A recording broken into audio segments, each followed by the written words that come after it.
Em outras palavras, não estamos nem aí se seu filho está doente, traz ele para a escola mesmo assim.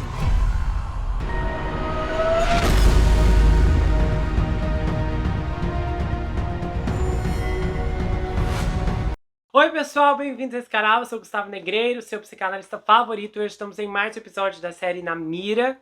Esse caso, assim, olha, quando eu penso que já vi o fundo do poço de algumas circunstâncias, sempre aparecem outras para me mostrar que não é o fundo ainda. Essa história com certeza vai te deixar sem palavras, então se prepare.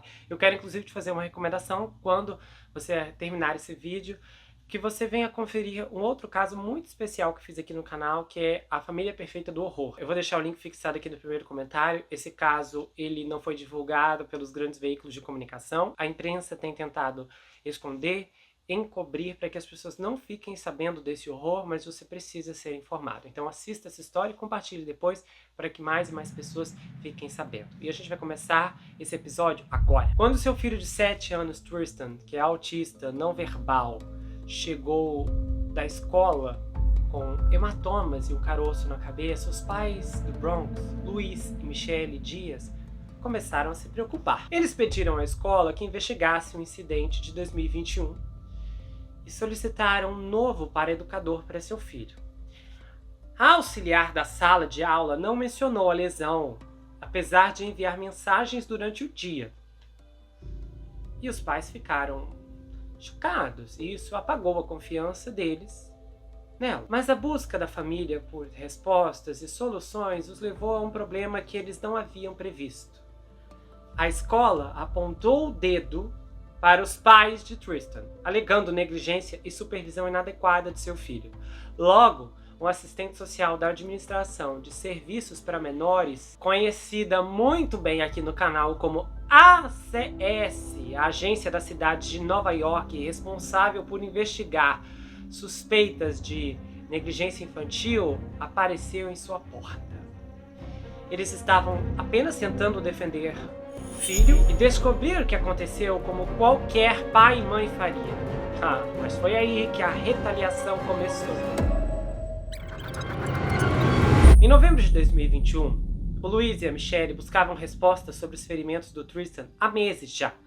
Eles estavam preocupados que os educadores pudessem ter agredido o garoto. Só que a investigação interna da escola não encontrou evidências de maus tratos. As feridas só apareciam no corpo como mágica. Por meio de uma solicitação da Lei de Liberdade de Informação, os pais descobriram que um professor de educação especial, no segundo dia de aula, havia conduzido estratégias de compreensões e massagens nas articulações depois que o Tristan ficou agitado na aula.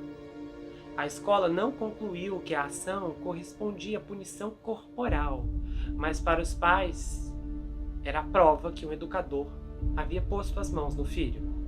Nos meses seguintes, o Tristan continuou voltando para casa com novos ferimentos, arranhões, hematomas, até mesmo uma marca de mordida. A equipe da escola afirmou que as marcas não verbais do menor foram auto-infligidas, mas a família levou o Tristan a médicos que discordaram veementemente. Eventualmente, em meados de março, os pais relataram os ferimentos à polícia, explicando que estavam preocupados que o filho pudesse estar sofrendo violência física na escola. Tristan, então, perdeu os 2 dias seguintes de aula depois de ser picado por mosquitos, o que agravou um tique que ele tinha de se coçar com as unhas. Os pais, então, ligaram para justificar as ausências. Mesmo assim, a escola enviou para casa uma carta de comparecimento em 19 de março, alertando sobre o possível envolvimento do serviço de proteção a menores se as ausências continuassem. Em outras palavras, não estamos nem aí se seu filho está doente, traz ele para a escola mesmo assim. O filho voltou para a sala de aula. Então, menos de uma semana depois, a assistente social da ACS bateu na porta. A investigação que se seguiu abalou profundamente a família. O casal disse que o seu filho Tristan sofreu sua primeira convulsão em 2 anos, o que eles acreditam ter sido causada pelo estresse e a ansiedade que se manifestou em todo o caso. Enquanto isso, Luiz Dias começou a enfrentar consequências seríssimas no trabalho. Quando ele e sua esposa foram denunciados por suposta negligência infantil, ele foi impedido de entrar em certos espaços de trabalho e sentiu que seus colegas, todos avisados da investigação, começaram a olhar para ele de uma maneira diferente. Quando o caso foi encerrado 2 meses depois, sem evidências de maus tratos, o medo e a frustração da família persistiram. Eles se perguntavam como a escola poderia exercer tanto poder para mudar suas vidas. O Luiz disse, uma denúncia pode ser assim, 1, 2, 3, e aí você estraga 60 dias de uma família. Eu quase perdi meu emprego. Para Michele Dias, a ironia era muito, muito grande. Ela foi acusada de ser negligente ao dar todos os passos que sabia para defender seu filho. Como a família Dias, a Eloise Crown Evans também foi denunciada à ACS por sua escola após uma disputa em torno da escolaridade de seu filho autista. Em 2022, a Eloise contou que os educadores enviaram ela e o seu filho de 13 anos em uma ambulância para o hospital para uma avaliação psicológica depois que o menino disse na escola que queria tirar a própria vida. O médico concluiu que a declaração não era preocupante, mas sim uma resposta de busca de atenção, depois de semanas sendo xingado por um valentão da classe. Mas a escola continuou lutando com o comportamento do seu filho, que incluía cuspir no colega que o provocava.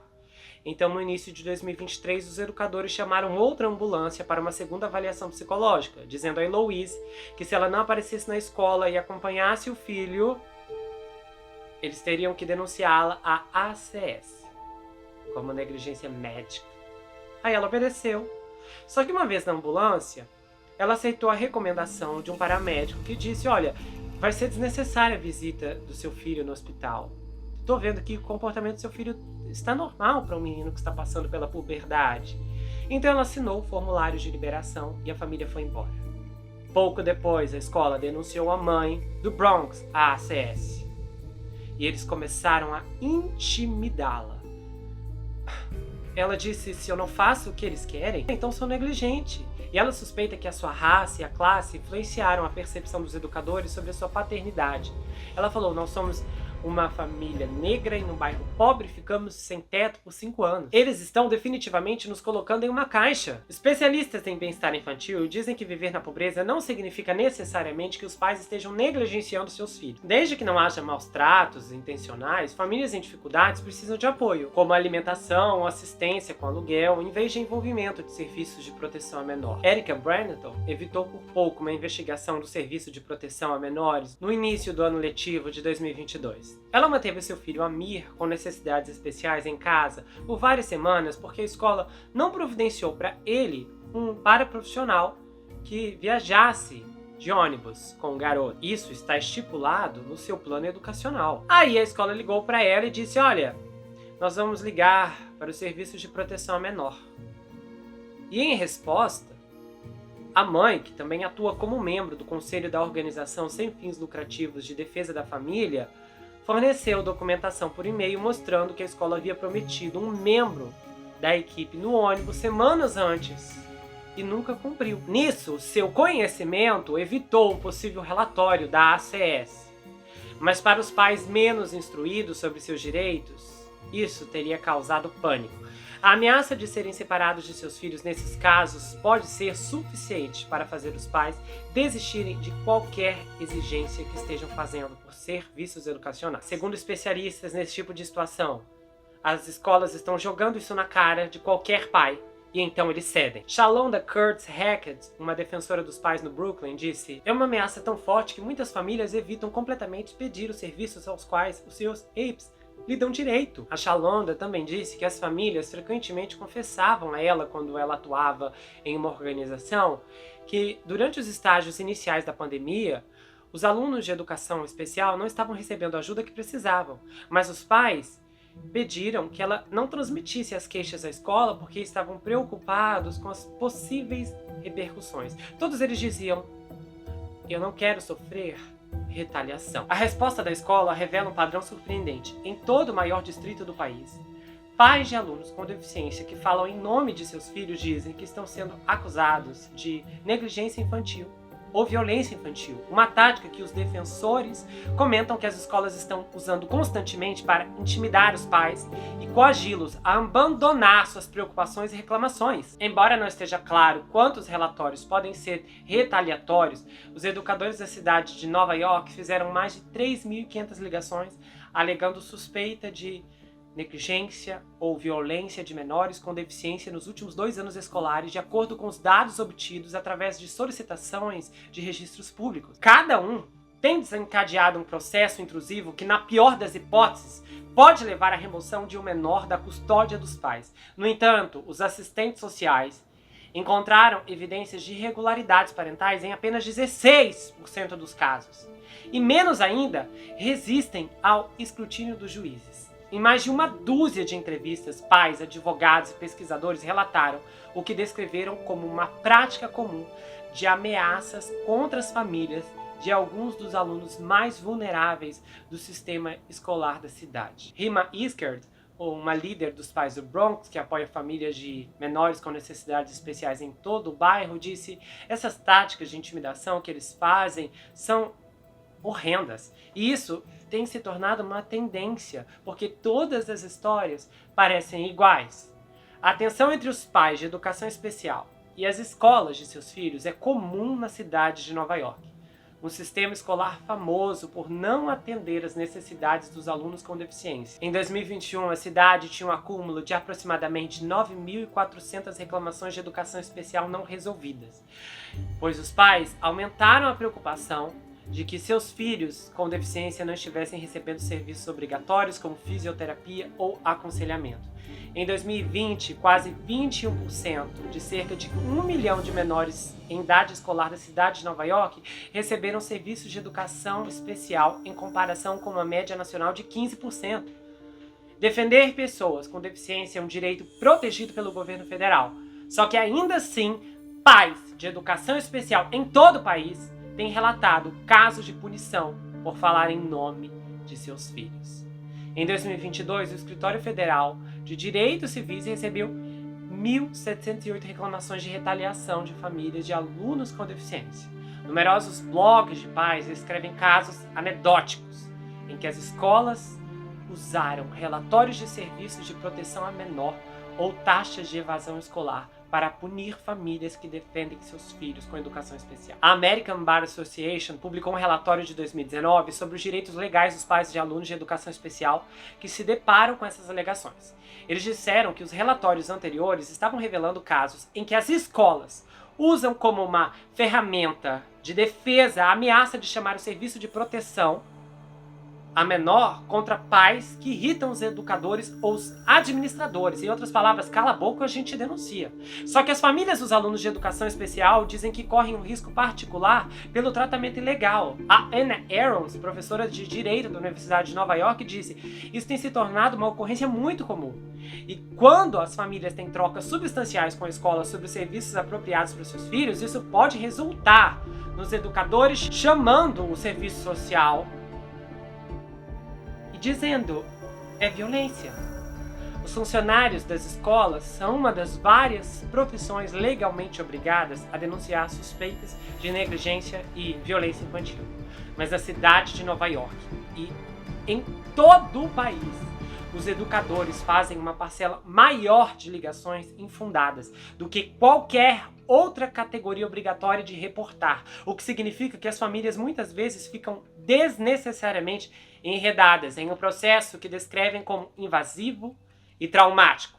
De setembro de 2022 a fevereiro de 2023, a equipe escolar de Nova York fez mais de 6.500 ligações para a ACS, abrangendo todos os alunos, incluindo jovens em educação especial. Cerca de 15% dessas investigações revelaram evidências de violência ou negligência. O sistema de serviços de proteção a menores da cidade de Nova York envolve desproporcionalmente os pais afro-americanos.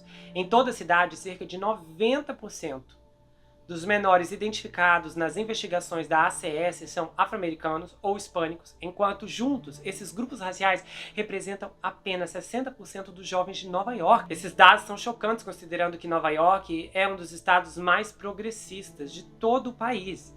Mesmo entre os bairros com taxas de pobreza semelhantes àqueles com maior proporção de residentes afro-americanos e hispânicos, enfrentam taxas mais altas de investigações. E outro dado chocante é que a maior parte do serviço social de Nova York é composto por afro-americanos e hispânicos.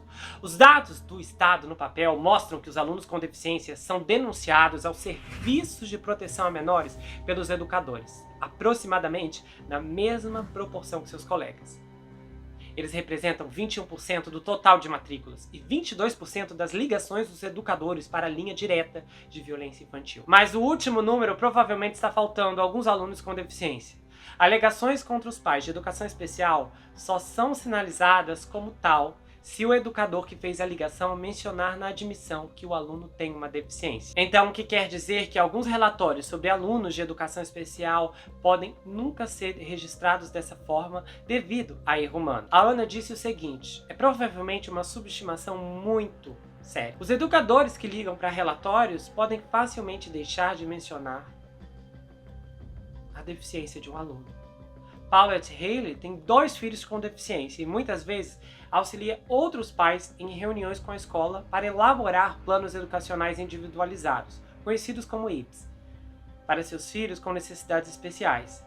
Esses planos são legalmente obrigatórios e a Paulette Haley participou de mais de 100 dessas conferências em todos os 5 distritos na última década. Eles podem ficar controversos quando as escolas hesitam em fornecer os serviços aos quais os alunos têm direito. A Paulette falou: haverá resistência. E está faltando pessoal. O terapeuta específico que temos agora tem um número de casos muito maior do que ele pode lidar. Quando os pais não recuam, as escolas podem começar a enviar sinais de ameaça. Não muito tempo depois dessas reuniões, as cartas de comportamento chegarão em casa e a escola vai alegar que faltou documentação adequada e então, eventualmente, a ACS vai bater na sua porta. Eu já vi isso com muita frequência e não para. A própria Paulette foi objeto de uma investigação sem fundamento no outono de 2020. O funcionário da escola a denunciou por negligência quando ela manteve os filhos em casa por medo do Covid. Pois é, essa ameaça aqui é dupla. Eu realmente nunca tinha ouvido falar disso até esbarrar nesse caso. E aí eu pesquisei, fui dando olhada em outros dados e olha, assim, é chocante. Há quanto tempo está acontecendo? Não é uma coisa recente, tem acontecido há muitos anos. O que me choca aqui, nós já temos discutido há meses sobre o caráter da maior parte desses funcionários do serviço social e da ACS em particular, né? Só que agora nós estamos falando de professores, de diretores, de funcionários da escola. Eu não consigo me imaginar fazendo uma denúncia falsa, sabe? Nunca passou pela minha cabeça fazer uma denúncia falsa. E eu já atuei em escola, já dei constantes palestras, literalmente teve uma época em que eu passava o dia nas escolas, de manhã, tarde e noite, eu não parava, eu ficava nas salas com os professores, depois ficava na sala com os alunos, foi um tempo de uma experiência maravilhosa na minha vida, e você ouve tantas histórias, eu pude conversar com tantas pessoas, às vezes tantos pais que depois iam falar comigo, que ficaram maravilhados porque às vezes o filho chegou, pediu perdão em casa, sabe, a palestra fez tanto efeito e eu pude passar por tantas direções diferentes e, assim, pelo menos a maior parte das escolas que eu passei, exceto uma em particular que eu lembro, que eu conheci, ela era uma orientadora, vamos dizer assim, e ela, literalmente, era uma pessoa que eu fiz uma mini investigação ali e eu fui juntando uns dados e eu descobri que a mulher já tinha um histórico criminoso, ela chegou até a ser denunciada na Secretaria de Educação e tal, ela realmente alguém tinha que fazer alguma coisa com essa mulher. Não sei onde ela está agora, mas na época a coisa estava muito feia. Olhando para o perfil dela, inclusive já havia indícios de denúncias falsas, altamente mentirosas, mas eu nunca tinha visto nada nesse nível. Tirando, assim, essa mulher, que era claramente mal intencionada e que um dia ainda vai pagar por tudo que ela fez, eu não vi ninguém fazer isso, sabe? Eu conheci professores maravilhosos, eu conheci diretores, pessoas bem intencionadas, pelo menos por onde eu passei, eu vi pessoas com boa intenção. Eu vi pessoas motivadas a fazer a diferença. Essa mulher foi a única exceção. A diretora da escola também funcionava com ela, mas ali era uma situação diferente. E as coisas nessa escola realmente estavam desandando. Só que quando você olha para uma situação onde envolve educadores, nós sabemos que quando você trabalha na educação, a sobrecarga que os professores carregam é sobre-humana.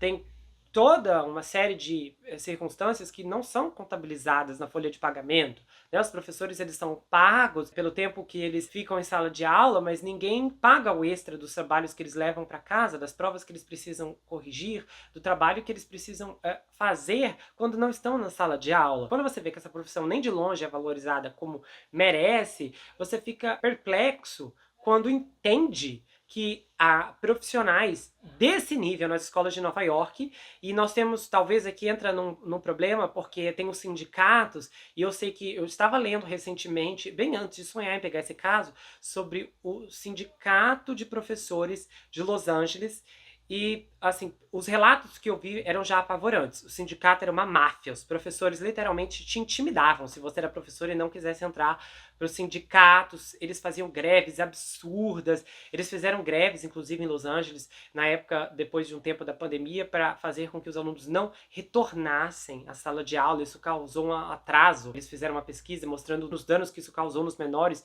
de Los Angeles. Assim, chocante. Ali eu já vi que havia uma natureza corrompida de pessoas naquele sistema, bastante estridente. Agora, chegar nesse nível de ganância, tudo que indica, pelo que eu li, havia muita ganância ali no sindicato dos professores, tem muita gente ali que não age bem. Só que, quando você está falando de lançar uma falsa acusação que vai simplesmente arrastar famílias, até mesmo para um processo criminal, de indignar como essas pessoas que estão lidando com tantos menores todos os dias conseguem dormir à noite tranquilamente. E o maior problema é que essa história não é apenas de uma escola isolada, de um evento isolado. Isso está acontecendo em todo o estado de Nova York. Ou seja, o que está acontecendo com essas pessoas? Quem são esses indivíduos que estão se formando como profissionais e estão fazendo denúncias assim que são questionados acerca de perguntas difíceis? Nós estamos falando de um menor que estava sendo agredido em sala de aula. Alguém tinha que checar isso? Tudo bem, eu entendo que às vezes pode ter algum tipo de pai, mãe histérico que vai querer responsabilizar a escola, porque é óbvio que você não tem como supervisionar tudo. Muitas coisas erradas acontecem debaixo da supervisão de um professor, mas muitas vezes nós sabemos que numa sala de 40 alunos, por exemplo, o professor ele não tem como dar uma atenção especial a todos eles, e muitas vezes coisas acontecem sem que o professor veja. Ok, eu entendo que às vezes há um excesso por parte de um pai, de uma mãe que não está aberto a entender a circunstância, que às vezes há um aluno agressor, não quer dizer que o professor permite isso. Porém, quando você percebe que a escola simplesmente não quer ser incomodada, o que estiver acontecendo, continue acontecendo, ou então você vai ser perseguido pelo serviço social, isso revela que essas pessoas estão lá apenas para receber dinheiro e bater cartão. A educação que está sendo fornecida nessas escolas está seriamente comprometida, porque se pessoas com essa índole estão fazendo falsas denúncias, então o que mais eles são capazes de fazer em sala de aula que os pais não vão poder ouvir nem ver? Ah, claro, um fator atenuante, que é o despreparo de muitas vezes do serviço escolar de lidar com menores que necessitam de necessidades especiais. E é claro, isso é um outro problema que precisa ser analisado em outra ótica. Todo problema exige uma solução, mas para que a solução venha, para que a solução apareça, todos precisam estar com a mente aberta. Todas as pessoas, todos os envolvidos precisam procurar colaborar. O que está acontecendo aqui é um ataque contra os pais, que já nesse ponto, em plena 2023, estão à mercê de acusações criminais do serviço social, que não precisa de muitas provas para dizer o que bem entender. Existem pais que foram acusados de violência sem prova alguma, pessoas inocentes que estão na cadeia há anos por conta do serviço social. É uma epidemia que ninguém viu chegando. E se continuar nesse nível, vai exigir dos pais uma decisão, uma escolha de que talvez essas escolas possam não ser um lugar seguro, adequado ou até mesmo saudável para os seus filhos. E no final de tudo, se continuar assim, o que vai restar a muitos pais é educar seus filhos em casa. Se você gostou desse vídeo, inscreva-se no canal, ative o sininho, compartilha, dá o seu like, passe esse vídeo adiante, espero que você tenha gostado. Se você quiser saber mais sobre mim, adquira meu livro Perfeito Estranho, já está disponível no meu site, você pode falar comigo pelo Instagram. O envio acontece para qualquer lugar do Brasil, quase qualquer lugar do mundo também. O livro vai acompanhado por marcadores, um pôster exclusivo e vai autografado se você quiser, tá bom? Você pode me seguir lá no Instagram, Gustavo N Psicanalista. Eu tenho um canal de cortes, onde as análises são recortadas, postadas por lá. E eu também tenho um grupo no Telegram, onde eu envio áudios exclusivos, bastidores, muita coisa que não venha toda por aqui, mas sempre sai por lá. E não deixe de conferir, é claro, a nova minissérie de 24 Horas na Mira, A Mansão da Playboy. Eu tenho certeza que você não vai se arrepender dessa história e tem muitas coisas te esperando. A gente se vê no próximo caso e não esqueça que aqui você sempre vai ter uma amiga. Até mais, pessoal!